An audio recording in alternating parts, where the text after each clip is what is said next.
There is a silent wisdom in restraint. In a world where everyone is eager to share every detail of their lives, the one who chooses to stay quiet walks a path of strength. Not everything that you know, feel, or plan needs to be exposed. When you speak of your goals too early, you risk draining the energy that should be used to achieve them. When you share your struggles with those who cannot hold them with care, you dilute your healing. When you expose your heart to the wrong audience, you invite judgment instead of understanding. To protect your peace is to protect your energy, and to protect your energy is to protect your life. Silence is not weakness. Privacy is not secrecy. They are both forms of wisdom. They are shields in a world that often forgets the value of sacred space. Let people wonder.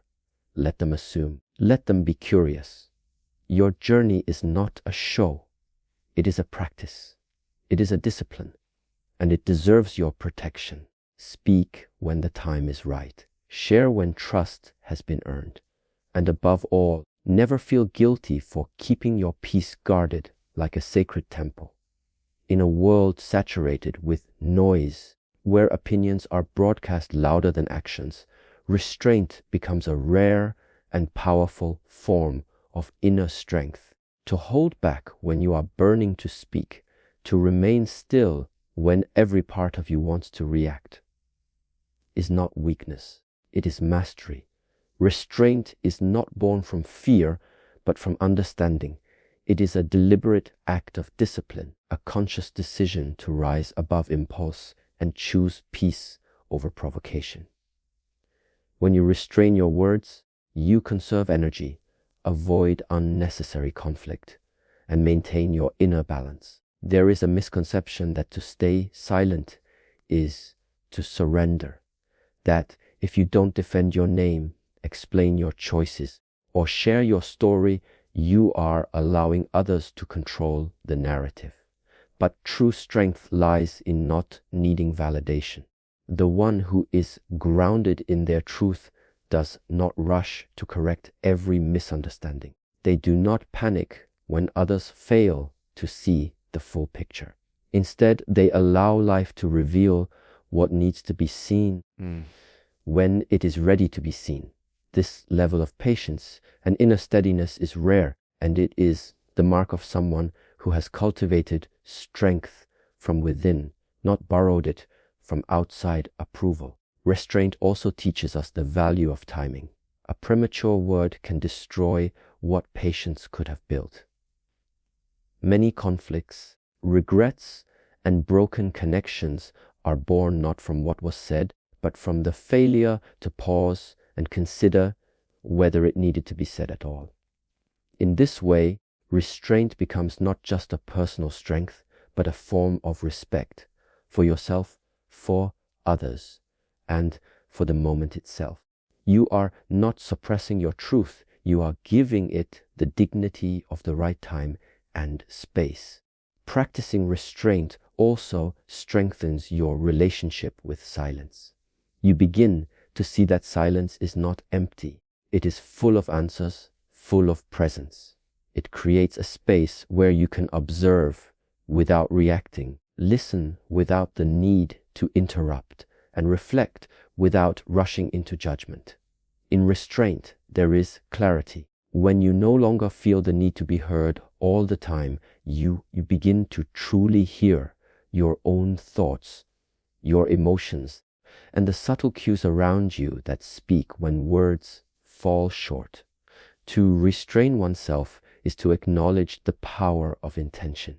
Every word you don't say, every reaction you don't give is energy preserved, and that energy can be redirected toward growth, healing, and focus. It is in this quiet power that transformation begins, not with noise or explanation, but with the strength to pause, to hold, and to simply be fully aware and in control of your own presence.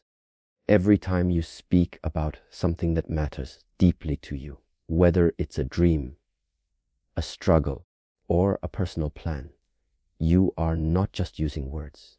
You are giving away a piece of your energy. What most people don't realize is that speech, especially when it comes from an emotional place, is a transaction. You transfer focus, intention, and inner momentum outward. When you do this too often or to the wrong audience, you create tiny leaks in your internal reservoir of power. The vision you had begins to fade, not because it's impossible, but because its energy was spent in explaining instead of executing. This is why some of your biggest goals feel diluted after too much talking. There's a fire that burns bright in silence, a kind of pure intent that exists when your mind and energy are aligned. But the moment you share your ideas too freely, especially in early stages, the focus begins to shift from inward purpose to outward perception. You begin to seek responses, reactions, praise, or even validation, none of which are necessary for the work to continue.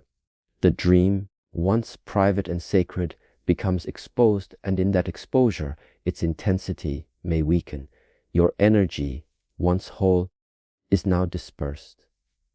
Not everyone can hold what you give them with care. When you share from a place of excitement or vulnerability, but the listener is indifferent, critical, or dismissive, something within you recoils. The enthusiasm you had may become doubt. The certainty you felt may now feel questioned. What changed? Not the vision itself, but your relationship with it. Your confidence in it was subtly eroded by premature exposure. This is why preserving your energy also means protecting the environments in which you speak. Not every room, not every person is worthy of your unfiltered truth. Unnecessary sharing doesn't always appear harmful at first. In fact, it often feels good. It gives a momentary high, like you've done something productive. You talked about it. So it feels like progress. But progress is action, not conversation. Talking about the path is not the same as walking it. Each time you verbalize your ideas without moving toward them, you risk creating the illusion of effort. And the more you indulge in that illusion, the easier it becomes to delay the real, difficult, silent work that brings transformation. To hold your words is not to hide. It is to respect the process. Your energy is precious, and your intentions are delicate in their beginning stages. The more you preserve them, the more focused and powerful your actions become. Speak when you are ready to act. Share when what you're building is strong enough to stand on its own. Until then, protect your energy like a flame in the wind, shielded, not because it's weak, but because it has the potential to light up everything once it is fully formed. There is something deeply personal about the journey you are on, your healing, your growth, your goals, your inner battles. These are not meant to be consumed like entertainment or discussed casually like weather. They are sacred, but in today's culture of constant sharing, we are taught to treat our personal experiences like public content. We begin to believe that our stories only matter when someone else is watching, when we've posted, explained, or made them visible. Yet the truth is this: not everything is meant to be seen. Some of the most powerful transformations happen in silence, where no one claps and no one comments. When you see your journey as sacred, you begin to honor it with presence, not performance. You stop narrating your every move and begin living it fully. Sacredness implies protection, reverence, and intentional care. You don't expose sacred things to careless hands. You don't decorate them for approval. You hold them close, you listen deeply, and you trust the process without needing to constantly report it. The moment you offer your journey to the crowd, you invite opinions, projections, and misinterpretations. And suddenly, what was once your truth becomes subject to other people's lenses. Not everyone can understand the depth of where you've been or where you're going. And they don't have to. The journey is not a debate or a story to be approved. It's yours to walk, and yours alone. When you make it public too soon, it becomes diluted by outside energy, sometimes by envy, sometimes by misunderstanding, and often by distraction. People start offering advice they don't live by, judgments they don't even realize they're projecting, or attention that shifts your focus away from your own intuition. This is how the sacred becomes ordinary, when it's handed over before it's ready to stand on its own. There is a reason ancient traditions treated certain teachings and experiences with great secrecy and reverence. It wasn't because they were hiding something shameful. It was because they understood the value of timing, readiness, and environment. Likewise, your personal journey is not a performance or a timeline for others to follow. It is a living, breathing process that requires space to evolve without external interference. Sharing too early can turn the raw, powerful parts of your life into something performative rather than transformative. To reclaim the sacredness of your path is to stop over explaining yourself. To resist the pressure to be constantly visible. It's a quiet rebellion against a world that demands exposure at every step. Your growth does not require applause. Your healing does not need to be made pretty. Your soul's work is not content. When you treat your journey as sacred, you stop giving it away piece by piece, and instead you allow it to shape you in private. Stronger, clearer, and more true than any external narrative could ever offer. In a world that confuses transparency with truth, the value of privacy is often misunderstood. We are told that to be authentic, we must reveal everything. Our thoughts, our wounds, our past, our plans. But wisdom doesn't speak all the time. It observes, it listens, it waits. Privacy is not about hiding who you are. It's about understanding that not everything you are is meant for everyone. There is a quiet intelligence in choosing what to reveal and what to hold close. This is not secrecy born from fear. It is discretion born from self-respect. Secrecy hides out of shame. Privacy protects from noise. There's a difference. Secrecy creates walls. Privacy creates boundaries. When you are private, you're not running from your truth. You're sheltering it while it grows. Some truths are too delicate to be placed into the hands of those who won't handle them with care. By keeping certain parts of your life to yourself, you give them space to mature without distortion. Wisdom understands that timing matters and that speaking too soon can damage more than it heals. Privacy also preserves clarity. The more people know about the inner workings of your life, the more opinions, projections, and assumptions they bring with them. And those outside voices, even if well-meaning, can cloud your intuition. Privacy allows you to hear yourself more clearly. When you don't feel the need to explain or justify every choice, your inner compass grows stronger. You begin to move with confidence, not because you've convinced anyone else, but because you've consulted the only voice that truly knows the path you're on. There is also power in the unknown. When you carry yourself with a sense of inner privacy, you become less predictable, less readable, and therefore less controllable. Others cannot manipulate what they cannot see. They cannot sabotage what they do not know exists. This isn't about fear or paranoia, it's about sovereignty. It's about maintaining control over your own narrative instead of handing it over to the opinions or expectations of others. Privacy gives you space to rewrite your story before anyone else gets to edit it. That is the number R. To be private is to live in alignment with your values, not with the pressure of public expectation.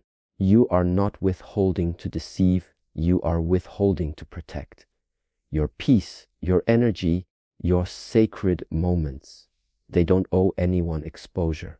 And the more you grow, the more you realize that wisdom isn't loud. It doesn't need to explain. It simply exists strong, grounded, and clear, unmoved by the world's constant demand for visibility.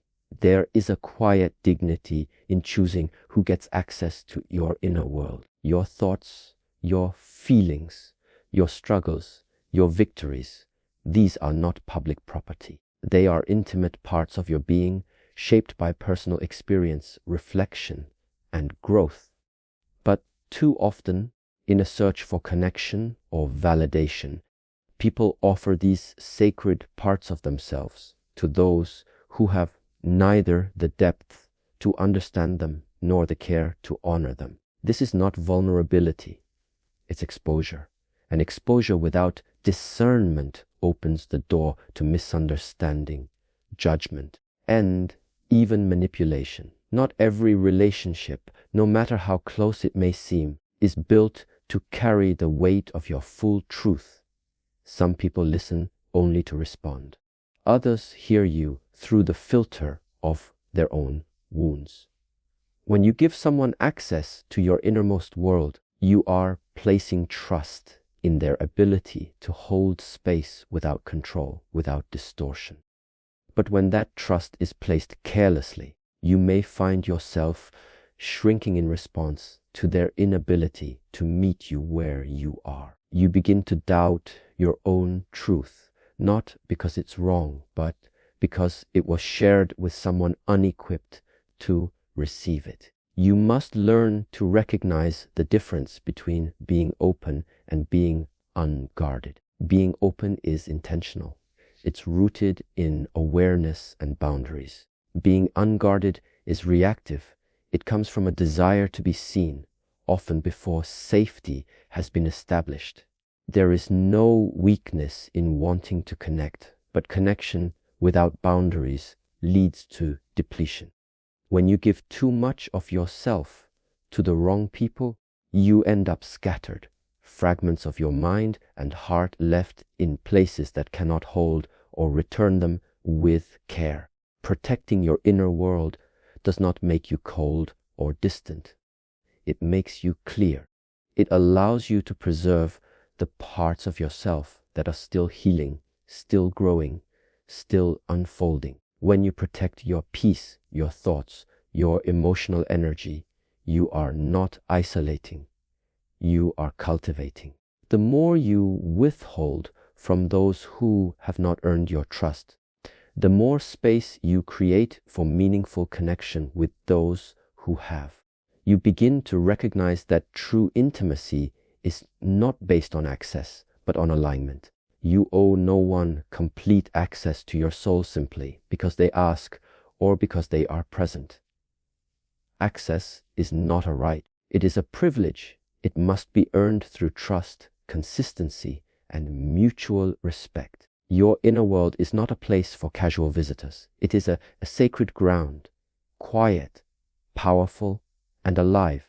And only those who move with respect, presence, and care should be invited in. To protect it is not selfish, it is wise. Timing is not just a detail, it is a form of intelligence. Sharing something too soon, even with the right intention, can cause more harm than help. A thought, a plan, a piece of your pain, or even your joy, these things have their own internal rhythm, their own readiness. When you force something out of your heart before it has matured within you, it becomes vulnerable to misinterpretation and resistance. Wisdom is not only knowing what to share, but when. Sometimes silence is not a refusal to speak, but a respectful pause that allows truth to arrive fully formed. In the same way that timing matters, so does your audience. Not every pair of ears is prepared to receive what your soul is trying to say. You may speak with honesty, but if the listener lacks depth, presence, or emotional maturity, your words fall into shallow water. They ripple briefly and disappear, unheard in any meaningful way. That is the number R. The frustration that follows is not because you weren't clear. It's because you shared something sacred with someone who didn't have the capacity to understand or honor it. That mismatch leaves you feeling unseen, even after you've revealed something deeply personal. Sometimes, even the people closest to you are not the right audience for certain truths. Love does not automatically bring understanding. Familiarity does not guarantee safety. The mistake many make is assuming that proximity equals readiness. But a person can sit beside you every day and still not be the one who can hold what you carry inside. Choosing your audience is not about exclusivity, it's about clarity. You have to know who has earned the right to hear certain things and who has proven they can sit with your truth without trying to fix, judge, or redirect it. The right audience also responds without needing control. They don't interrupt your flow with comparisons or shift the conversation back to themselves. They don't question your path just because it doesn't resemble theirs. The right audience listens to understand, not to correct. And when the right time meets the right audience, a powerful exchange happens. Your words land in fertile soil. They grow into trust, clarity, and mutual respect. But when the timing is wrong, or the audience is careless, the very same words can feel like burdens instead of bridges. To live with intention means choosing not only what to share, but discerning the moment and the listener. Not because you are guarded, but because you are grounded. You recognize that your voice carries weight, your truth has value, and your story deserves reverence. So you become deliberate. You wait for the moment when your heart is steady and the space is safe. You let silence carry your message until the right time and the right person arrive. And when they do, you offer your truth with grace, not urgency. There is a kind of silence that speaks louder than any declaration. It's the silence of someone who no longer needs to convince, explain, or defend. In a world dominated by words, image, and performance, choosing to let your actions speak is an act of quiet power. You step away from the need to announce every move, and instead you direct your energy toward the doing, not the talking. This shift in focus creates a deeper kind of influence, one that doesn't demand attention, but earns respect through consistency and presence. When your actions align with your values, you no longer need to explain your choices. The results will speak on your behalf. That is the number R. You don't have to tell people what you believe when it's clear in how you live. You don't need to promote your discipline when it's evident in the way you show up day after day, quietly, without applause. Words can be misinterpreted or forgotten. But your habits, your decisions, the way you treat others and carry yourself, these things leave a lasting impression long after the words fade.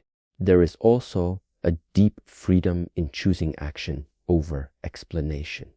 When you speak too often about what you're going to do, you invite unnecessary expectations, pressure, and even resistance. People begin to measure you by promises rather than progress. But when you hold your vision privately and build in silence, You release yourself from the burden of needing to satisfy the curiosity or opinions of others. You protect your process from outside energy, and you give yourself room to grow without the noise of commentary or doubt. Letting your actions speak doesn't mean silence in all things. It means intentionality. It means not wasting words on people who are not listening, and not offering explanations where none are needed. It's a way of honoring your time, your energy, and your purpose. You stop chasing recognition and begin building a foundation that speaks through its own weight. Whether it's your healing, your discipline, your dreams, or your values, each step you take in alignment becomes a quiet, undeniable statement. Eventually, people begin to notice, not because you told them who you are, but because you lived in a way that made it clear. They see your calm in chaos, your patience under pressure, your strength in restraint. That is the kind of message that cannot be faked. It cannot be argued or dismissed because it is not built on opinion. It is rooted in action. And that kind of message is remembered not in what you said, but in what you did and in how you made others feel without ever having to raise your voice. Peace is often seen as something we stumble upon. A moment of quiet, a pause between storms, a rare condition granted by external circumstances. But real peace is not found, it is built. It is not a luxury reserved for the fortunate, that is the number, but a responsibility carried by those who are committed to living with intention. To protect your peace is to take ownership of your energy, your space, and your reactions. It means deciding every day that you will not be moved by every opinion, provoked by every disturbance, or drained by every interaction. It is a form of strength that must be practiced, not wished for. This peace is not passive, it is active. It requires boundaries, choices, and sacrifices. It demands that you say no when something threatens your inner alignment, even if that no makes others uncomfortable. It asks you to walk away from drama, from noise, from environments that are not rooted in respect or clarity. Peace is not the absence of chaos outside. It is the ability to stay rooted within while the world continues to spin. And that ability is cultivated through discipline, self-awareness, and the courage to detach from things that no longer serve your growth. You are responsible for what you allow into your mind. You are responsible for the energy you absorb, the conversations you engage in, the environments you remain in, and the people you give access to your spirit. Blaming the world for disturbing your peace is easy. Taking ownership is harder. But peace that depends on the world behaving a certain way will always be unstable. Lasting peace comes when you take responsibility for protecting your emotional and mental state just as fiercely as you would protect your home from an intruder. Many people think peace means avoiding conflict, staying quiet, or being agreeable. But peace does not mean avoiding discomfort. It means facing discomfort with clarity and grace. Sometimes peace is found in difficult decisions.